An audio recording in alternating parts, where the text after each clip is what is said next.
러시아의 오레시니크 미사일은 과대평가된 허상에 불과했습니다. 전문가들은 이미 세 차례 우크라이나를 공격한 이 미사일의 파편에 대한 조사를 마침내 마쳤습니다.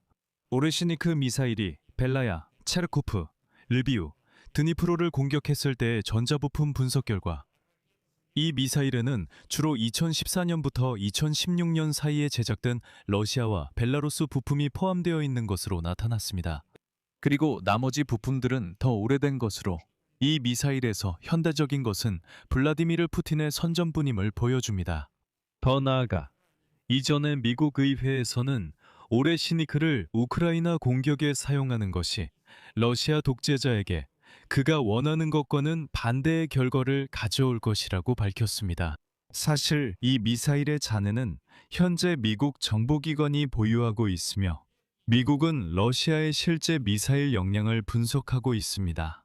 그리고 푸틴은 또다시 위협의 정도를 크게 과장한 것으로 드러났습니다. 제 이름은 알렉세이 패치이고 함께 이 주제를 이야기해 봅시다.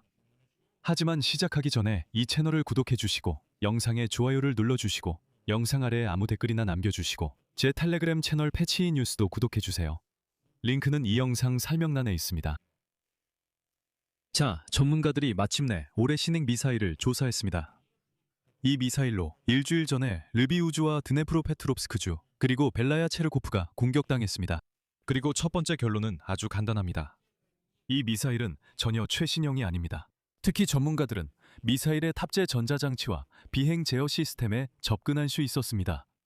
러시아군이 벨라야 체르코비를 공격한 오레시닉 미사일의 잔해를 조사한 결과 그 안에는 러시아와 벨라루스에서만 온 부품들이 있었습니다. 한편 밀리타르니와 함께 작업한 전문가들은 2026년 1월 8일에서 9일 밤에 러시아군이 르비우 지역을 공격한 또 다른 오레시닉 미사일에 남아있는 잔해를 조사했습니다. 전자부품 분석 결과 이 미사일에는 주로 2014년, 2015년, 2016년에 제작된 러시아와 벨라루스 부품이 포함되어 있는 것으로 나타났습니다. 오늘 알려진 사실은 러시아가 1월에 르비우 지역을 공격한 오레시닉 미사일의 일부 동체가 비행 중에 분리되어 타지 않았다는 점입니다. 이로 인해 그 부품과 구성 요소를 자세히 분석할 수 있었습니다. 특히 조종타와 엔진에 신호를 보내는 프로세서 블록과 메인 컴퓨터 보드가 온전하게 남아 있었습니다. 이 부품들을 조사한 결과 이 미사일이 근본적으로 새로운 개발품이라는 크렘린의 주장을 완전히 반박합니다. 전문가들은 리비우를 공격한 미사일이 너무 높은 곳, 특히 목표 지점에서 6km 떨어진 곳에서 이런 탄체들을 분리했다고 밝혔습니다. 그래서 미사일의 일부가 꽤 넓은 지역에 흩어져고 타지 않았습니다.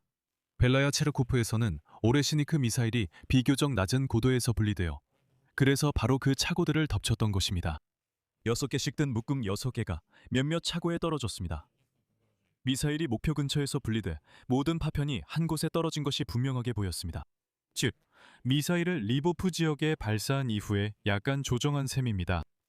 결국 전문가들은 오레시닉 미사일이 기존의 소련 및 러시아 미사일 시스템을 대대적으로 현대화하고 개조한 사물에 불과하다고 밝혔습니다.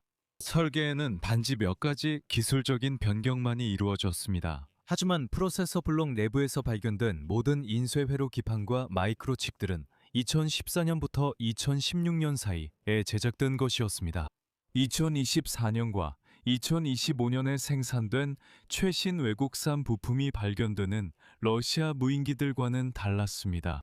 하지만 오레시닉 미사일에서는 미국, 중국, 유럽산의 새로운 부품이 전혀 발견되지 않았습니다. 모든 전자부품이 전적으로 러시아와 벨라루스산입니다. 특히 회로기판에는 민스크의 인테그랄 공장에서 생산된 부품들이 있습니다.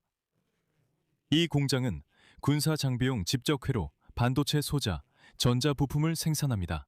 그리고 이곳은 동유럽에서 가장 큰 마이크로 일렉트로닉스 생산업체 중 하나입니다. 그리고 부품의 주요 부분, 즉 부품 기반은 모스크바와 모스크바 외곽의 기업들에서 생산됩니다. 오레시닉 미사일은 핵탄두 운반체로 개발되었기 때문에 명중 정확도가 낮습니다. 이런 종류의 미사일에서는 흔한 일입니다. 이 미사일은 분리형 탄두를 장착하고 있어 목표에 도달하기 전에 6개의 개별 유도 블록으로 분리됩니다. 각 블록에는 또 6개의 자탄가 들어 있습니다. 하지만 핵탄두가 없으면 이것들은 각각 50kg짜리 주철 덩어리에 불과합니다. 그래서 미사일을 비핵형으로 사용할 경우 그 파괴력은 미미합니다. 그냥 엄청난 속도로 이 50kg짜리 덩어리가 땅에 박히는 것뿐입니다. 그 이상은 아닙니다. 전문가들은 올해 신익이 소련의 대륙간 탄도미사일 프로젝트인 RS-26 루베즈를 급하게 개조한 것이라고 확신합니다. 두 제품 모두 질량과 크기 특성이 비슷합니다. 그리고 미사일, 즉 분리형 탄두를 운반하는 용도로 설계되었습니다. 루베즈 개발은 이미 현대 러시아에서 진행되었습니다. 특히 2011년부터 2015년까지 활발한 시험이 이루어졌습니다. 하지만 이 미사일의 구조는 소련의 미사일 설계 전통화, 토폴렘, 야르스 대륙간 탄도미사일 기술에 기반을 두고 있습니다.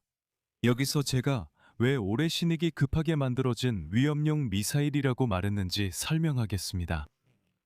루베즈 프로젝트는 야르스 미사일보다 더 가볍고 기동성이 뛰어난 버전으로 개발되었습니다. 특히 탄도미사일의 사거리 제한이 여전히 적용되던 시기에 더욱 그랬습니다. 그때는 국제감시에 해당되지 않는 미사일을 만들어야 했고 사거리가 5,500km보다 짧아야 했습니다. 이 루베즈 프로젝트는 꽤 오랜 시간 동안 개발되었습니다. 하지만 이 프로그램은 2017년에 공식적으로 중단되었습니다. 하지만 나중에 블라디미르 푸틴이 우크라이나에 대한 전면전을 시작한 이후에 이 루베즈 프로젝트를 다시 부활시켰습니다. 결국 올해 시니크를 만들기 위해 3단계 로켓인 루베즈에서 한 단계를 제거했고 그렇게 해서 바로 이 오레시니크가 탄생했습니다. 오레시니크는 업그레이드된 탄두와 유도 시스템을 갖추게 되었습니다. 가장 큰 특징은 바로 이 운동에너지식 분리 탄두입니다. 이 미사일은 여러 블록을 탑재하며 각 블록은 마지막에 6개 소형 탄두로 분리됩니다. 그리고 설계 의도대로라면 엄청난 속도 덕분에 이 블록들은 자신의 운동에너지로 막대한 피해를 입혀야 합니다. 심지어 소형 탄두 내부에 폭발물을 사용하지 않더라도 말이죠.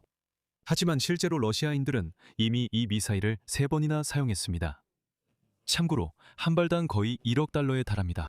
그리고 3번 모두 피해는 미미했습니다. 알고 보니 이 모든 것이 또 하나의 허풍, 또 하나의 선전, 그리고 그들이 무슨 첨단 미사일을 가지고 있다는 이야기일 뿐이었습니다. 실제로는 전혀 그렇지 않습니다. 여기서 말을 줄이겠습니다. 여러분의 의견과 결론을 이 영상 아래 댓글로 남겨주세요. 채널 구독과 알림 설정, 그리고 좋아요도 잊지 마세요.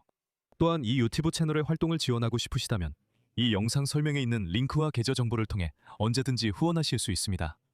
또는 화면에 보이는 QR코드를 이용하셔도 됩니다. 이상입니다. 건강 잘 챙기세요. 모두 안녕히 계세요.